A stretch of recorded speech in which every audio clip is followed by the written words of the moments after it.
Seja bem-vindo ao canal Investidor Cético. Neste vídeo eu quero falar uma coisa que é ridiculamente óbvia, que a vida com muito dinheiro é diferente da vida com pouco dinheiro, em particular para quem é um investidor. Mas, como tudo que é óbvio na superfície, ali no fundo tem alguma coisa que precisa ser um pouco melhor investigada, e é sobre isso que nós vamos falar nesse vídeo logo depois da vinheta.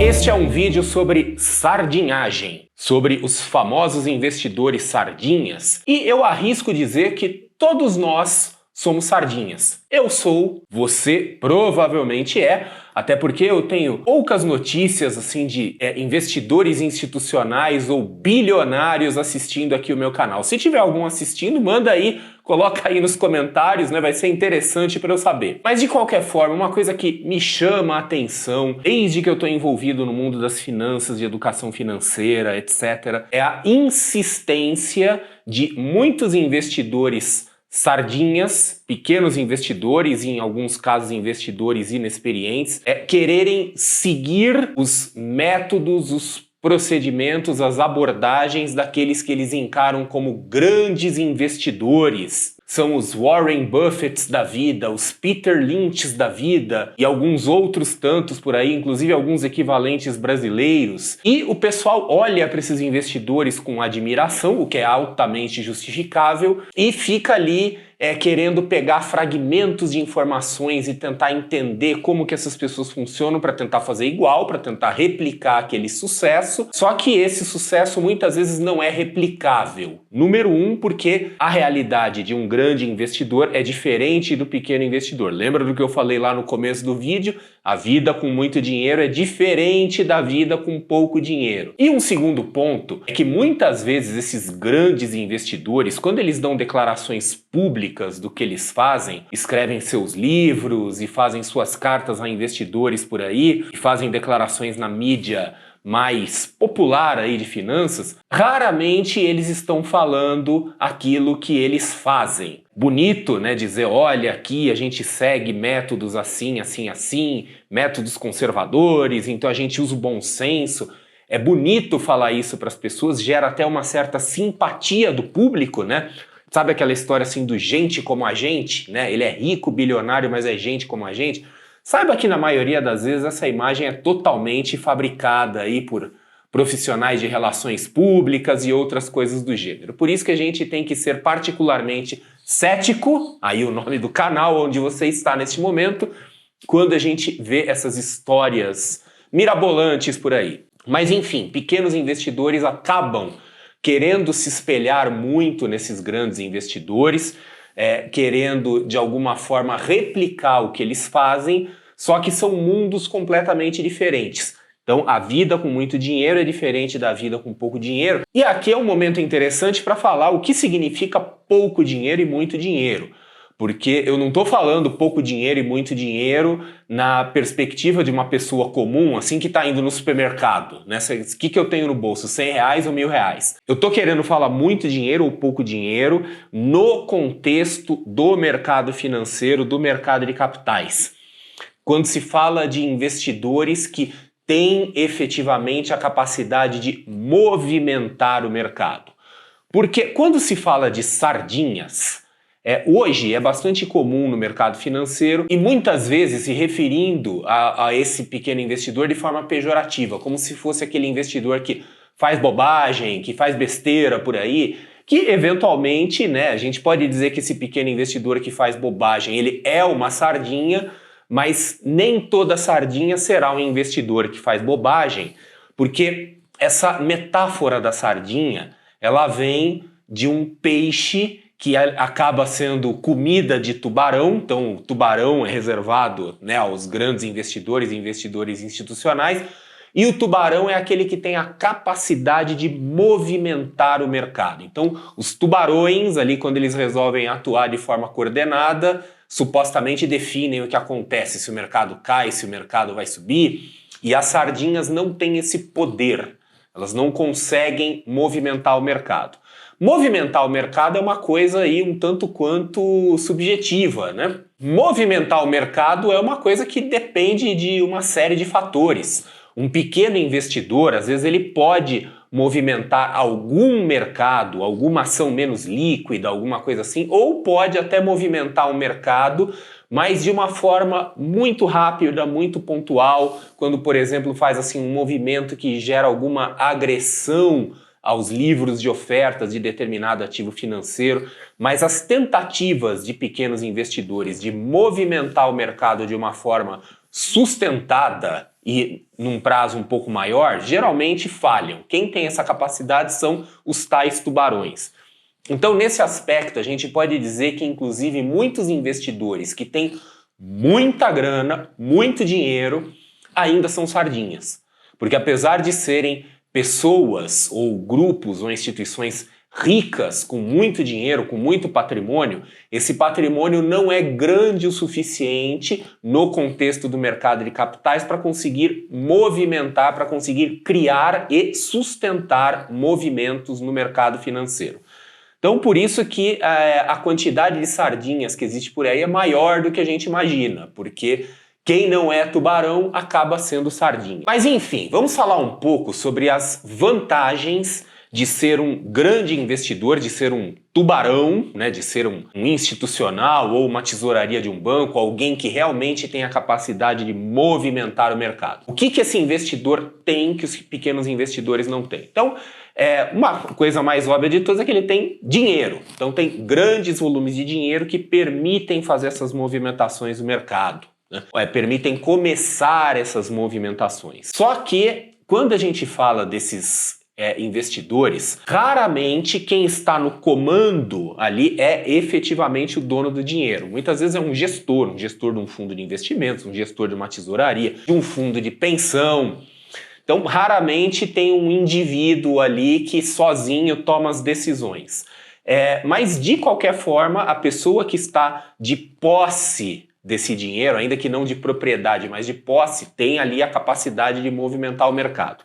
Uma outra vantagem de um grande investidor é o acesso à informação diferenciada. E aqui eu quero chamar bastante atenção para a palavra exata que eu estou usando. Estou falando diferenciada e não privilegiada, porque privilegiada dá cana, ou deveria dar. Pode acontecer de muitos investidores terem aí informação privilegiada, mas é sempre interessante levar em conta que isso é uma coisa ilegal. Mas os grandes investidores, eles têm informação diferenciada porque eles têm mais acesso a fontes, têm acesso a analistas, frequentemente têm seus próprios analistas ali investigando, olhando para o mercado. Então existe uma simetria de informação muito grande entre pequenos investidores e grandes investidores. A gestão de um grande investidor tipicamente é uma gestão personalizada. Um grande investidor ele acaba tendo acesso a outros instrumentos financeiros que não são acessíveis a pequenos investidores, então coisas que às vezes são reservadas para investidores profissionais, ou acesso a IPOs, aberturas de capital, acesso a transações restritas, privadas, né, instrumentos ali que são reservados para grandes investidores. Uma outra vantagem dos grandes investidores, o poder de negociação, especialmente o poder de negociação em relação às instituições financeiras, corretoras, etc. Então você pode apostar que um grande investidor ele não investe na corretora do mesmo jeito que você investe, né, e nem nas mesmas condições.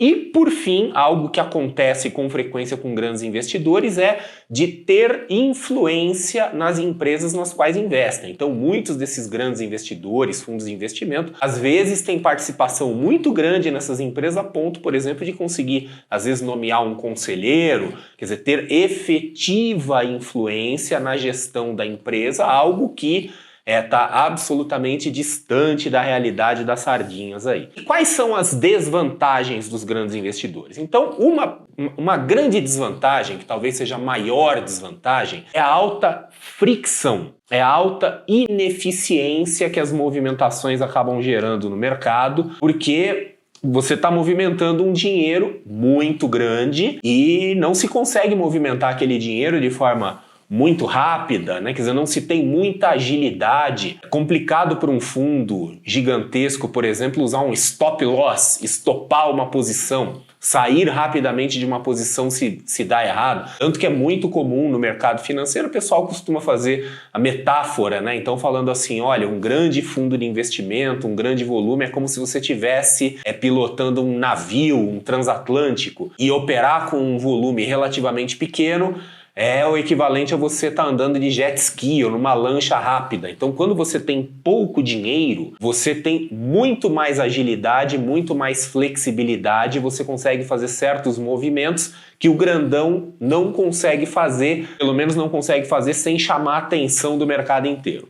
E aí que a gente pode então começar a falar das vantagens que os pequenos investidores têm em relação aos grandes investidores. Então podemos começar falando do oposto da fricção. O pequeno investidor, ele agride pouco o mercado. Agressão no mercado é um jargão do mercado financeiro que se refere ao impacto que as nossas transações, que as nossas ordens de compra e venda têm na formação de preço naquele momento. Quando se é um pequeno investidor, a gente impacta pouco a formação de preço, isso significa que a gente consegue executar as nossas compras e as nossas vendas de forma mais rápida, mais efetiva e mais próxima, isso quando não exatamente naquele preço que a gente gostaria. Os grandes investidores não conseguem fazer isso. Inclusive os famosos robôs de investimento, né, o trading algorítmico, surgiu originalmente exatamente para permitir, para facilitar as entradas e saídas desses grandes investidores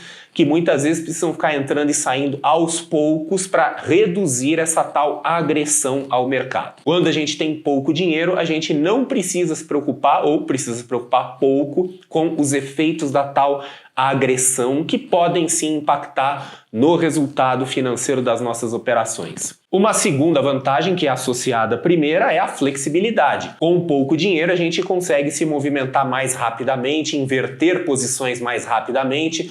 Estou comprado em determinado ativo, agora eu quero imediatamente ficar vendido. Eu vou dobrar a minha posição no sentido contrário. São coisas que com pequeno patrimônio a gente consegue fazer com facilidade e que com um enorme patrimônio, muitas vezes a gente não consegue fazer as coisas assim com a devida velocidade. Uma maior facilidade de diversificação entre classes. Quando se tem um patrimônio pequeno, fica mais fácil alocar em várias classes diferentes de ativo, porque classes diferentes de ativo também têm perfis diferentes de liquidez. E quando se tem muito dinheiro, às vezes uma classe inteira pode não ter a liquidez necessária para que a gente consiga fazer uma diversificação. Vou dar um exemplo prático disso. Eu já tive, por exemplo, conversando com gestores de grandes fundos de pensão, e às vezes falavam para mim assim, olha, eu não posso investir em fundos imobiliários, porque para eu conseguir fazer uma alocação minimamente relevante do meu fundo, eu não posso entrar no fundo imobiliário, eu tenho que comprar um imóvel inteiro, eu tenho que comprar um shopping inteiro, um prédio inteiro. Do contrário, não faz sentido investir. Isso é só um exemplo, é um exemplo bastante pontual, mas tem classes de ativos em que os grandes investidores não conseguem se posicionar. Então, às vezes, algumas ações small cap, micro caps, que os grandes investidores eles não conseguem formar uma posição relevante lá dentro, e também não faz sentido se for para investir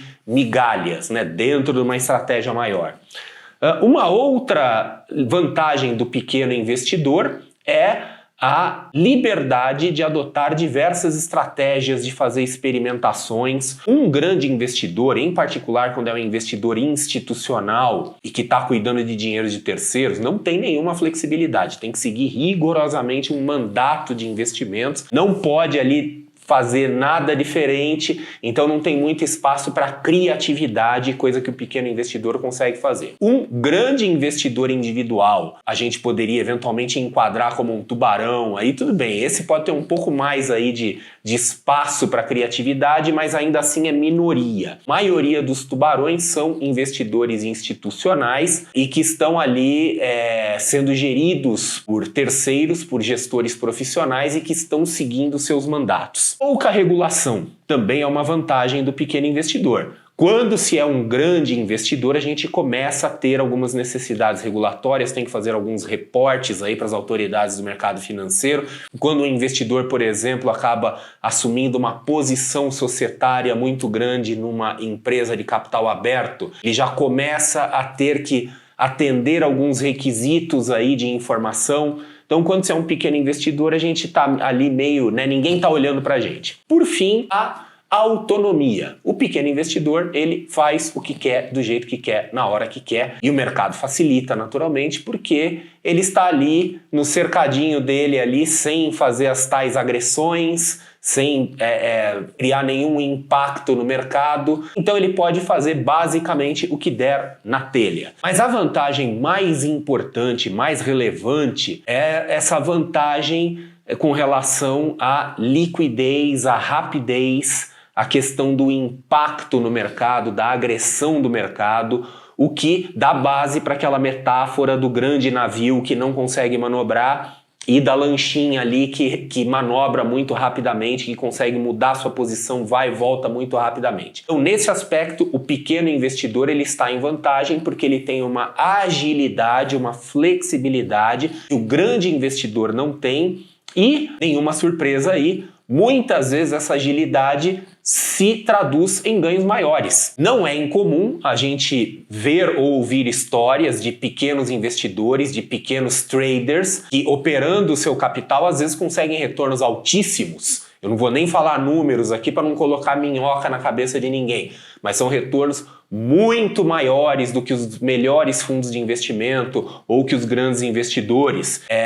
Muitos, inclusive, quando ouvem esses números, ficam falando aquelas coisas do tipo assim, mas se esse cara consegue esse tipo de retorno, como que ele ainda não virou o novo Warren Buffett?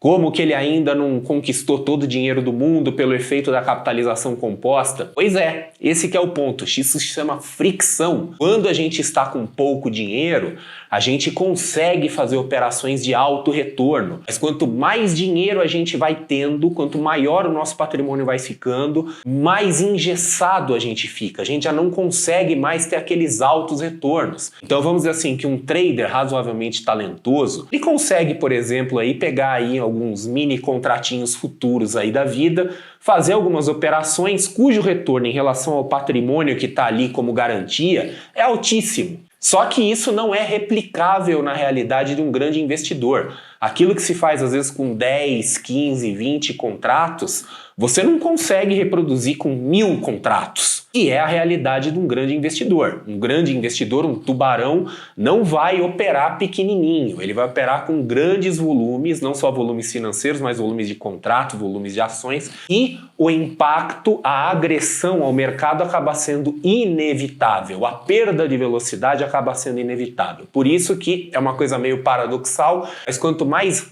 rico a gente vai ficando no mercado financeiro, mais o nosso retorno vai diminuindo, porque vai aumentando a fricção do mercado.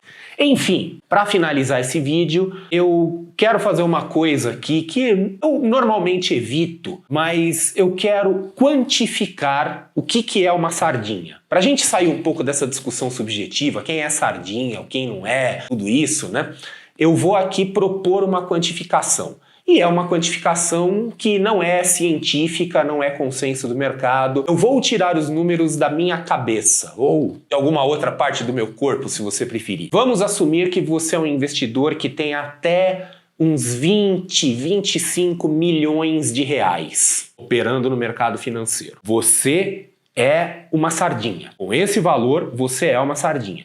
Você pode, como indivíduo, como pessoa, ser uma pessoa muito rica, mas você não tem um volume de dinheiro grande o suficiente para movimentar de forma sustentada o mercado financeiro. Talvez você movimente um ou outro ativozinho de menor liquidez, ou até você faça alguma movimentação, mas é uma movimentação muito pontual, muito rapidinha, que o mercado já se normaliza, ele já se adapta rapidamente. Então, com esse volume de dinheiro, você é uma sardinha. Acima desse valor e até uns 100 milhões de reais, olha que 100 milhões de reais eu estou falando de uma fortuna imensa para um indivíduo. Você ainda não é um tubarão. Você é, no máximo, uma sardinha gorda. Uma sardinha superdimensionada, supernutrida. Mas ainda assim, com esse volume de dinheiro, você não consegue movimentar de forma sustentada e no longo prazo o mercado financeiro. De novo, você movimenta uma ou outra coisa e por algum tempo, às vezes um tempo curto, mas não é um volume financeiro grande no contexto do mercado financeiro. Acima disso, quem sabe aí você já pode ser considerado um tubarão. Mas o ponto é que ser sardinha tem suas vantagens e a gente tem que ter em mente então que a definição original de sardinha não pressupõe um investidor inexperiente, um investidor ingênuo, um investidor burro, apesar disso hoje ser usado correntemente, mas vamos ter em mente que sardinha é quem não movimenta o mercado. Eu sou sardinha. Eu acredito novamente que você seja uma, né, porque de novo, como eu já comentei antes, bilionários e investidores institucionais, até onde eu sei, não são grandes frequentadores aqui do meu canal.